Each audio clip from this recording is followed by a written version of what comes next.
the outgoing team of governors was the formative stage of the devolution process. Now, they had to internalize and put mechanisms of how to administrate. Those that they came in with as politicians, the ones who serve the administrative function of that county, cannot be sustained after the governor has gone home. It's a matter of fact.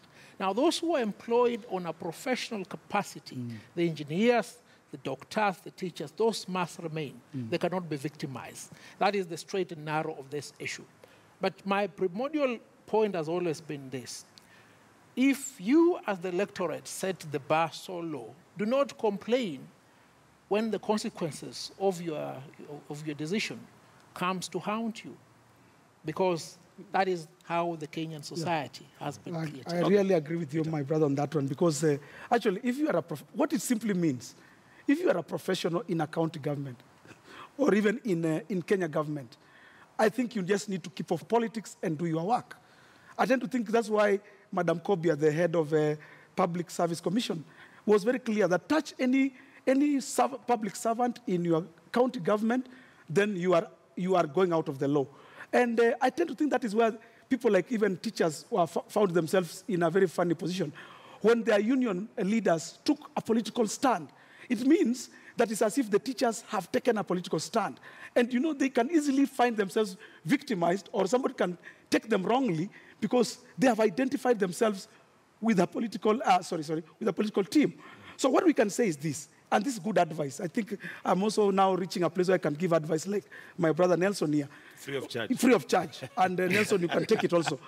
If you are a professional, if you are employed by the government, a teacher, a nurse, a doctor, keep off those campaigns. Just wait for the voting day, go and vote, so that somebody doesn't victimize you when it takes over.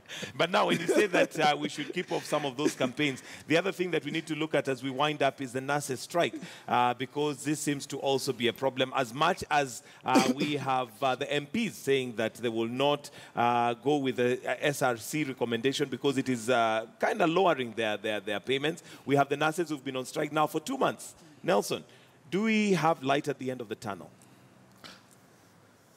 I would have wanted to be optimistic, but you see, at my age and stage in life, I'm able to see if we're headed for doom or for glory. I do not see any light at the end of the tunnel. I mean, this strike has been there for a long period of time, and it cannot be said that we don't have money. We saw money is being spent during the campaign period. There is a lot of money in this country. But isn't it simplistic, Nelson, to think or argue that because there's a lot of money that was stolen by, or rather that was misappropriated, we have a lot of money that was spread out during the campaigns, that there is indeed money in the kitty to pay everybody who asks for a pay rise? Well, money ought to be there, because you can't steal what is not there. You understand? And the moment we've established that there is something missing from the granary, then we need to establish what is the capacity of a granary. How much have the rodents eaten? How many bags have the thieves taken? And then we're able to account for it, so that futuristic, we're able to say, fine, this is available in our kitty as the country. Can we make plans for it? Look, if the money is not there currently, you can make a promise to the nurses that we'll be able to offset it in stages as we go along. We cannot have a stalemate of this kind for this period of time. But I guess it goes back to where we started on the issue of trust, because we've had several CBAs signed. I think that's why I come in here. No. Let me finish, Munga. Michael and Munga. Where I stand now, I've had an opportunity of educating a lawyer, educating a journalist, educating a teacher, educating an engineer, and educating a doctor. It costs 3 times more to educate a doctor and a nurse than it does to educate a lawyer. You understand? And there is a legitimate expectation that the moment you've taken somebody of medical training into the field, and you remember, medicine is one of those professions, just like law or theology, that are called vocations. You cannot perform these professions unless you have an internal drive that pushes you towards doing good. And go to hospitals. Those people have a lot of work to do.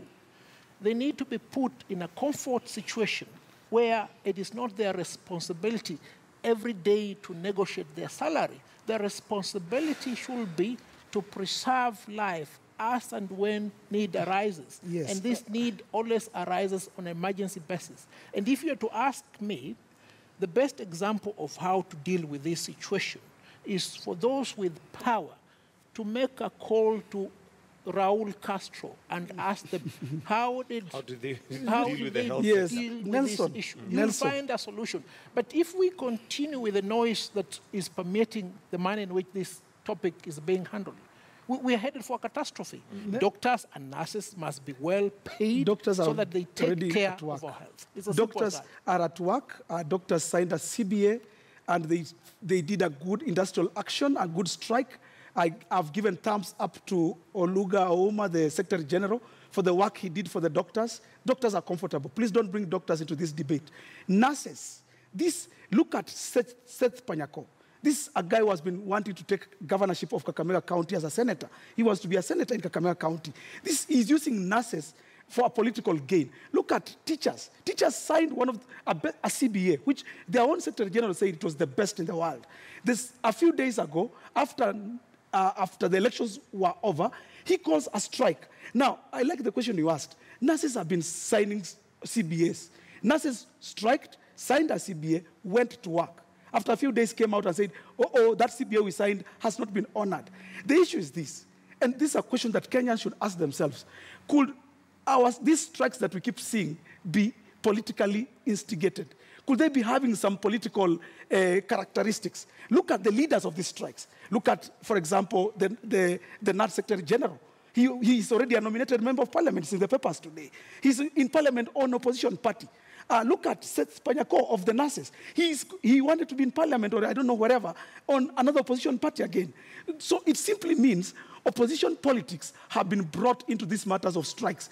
The CBAs you keep seeing about, the running battles you keep seeing on the streets, these are issues to keep the government into some kind of circus. You keep them on their toes. In fact, I read somewhere on social media, these strikes being done part of the NASA mass action.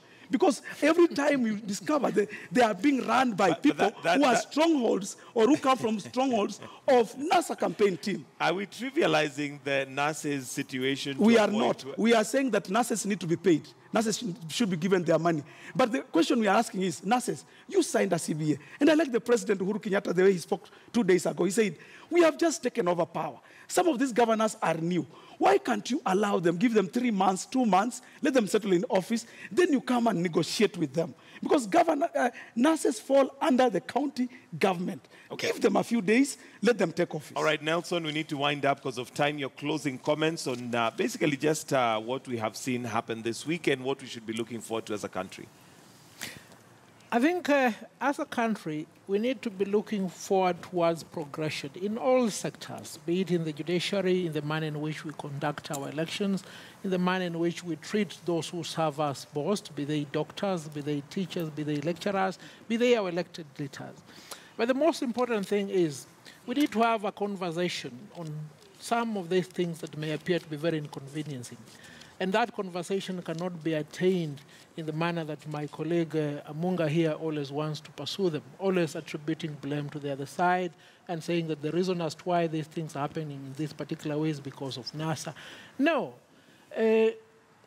We can only have tranquility if we interrogate the truth and just that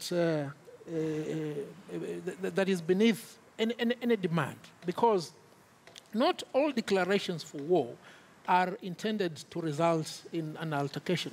More often than not, this is a call for peace.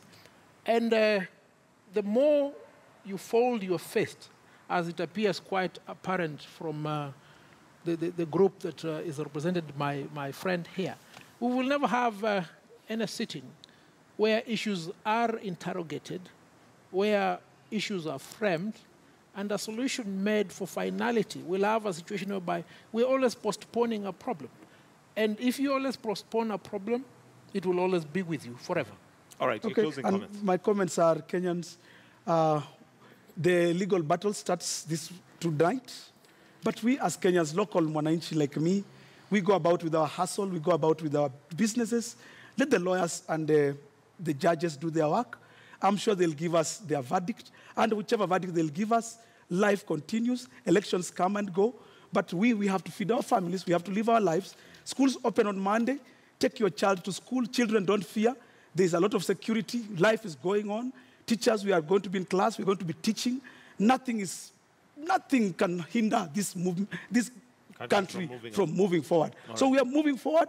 Let the court battles play their thing as we play our roles in nation building. Thank you very much, gentlemen. Nelson Harvey, who is a lawyer, and Peter Amunga, who is a political strategist. That's where we wind up the morning version of the Weekend Kivumbi 2017. But do stay with us right here as we continue to bring you more stories that are making headlines and what's happening around the world. So we'll be right back, but do stay with us right here on KTN News.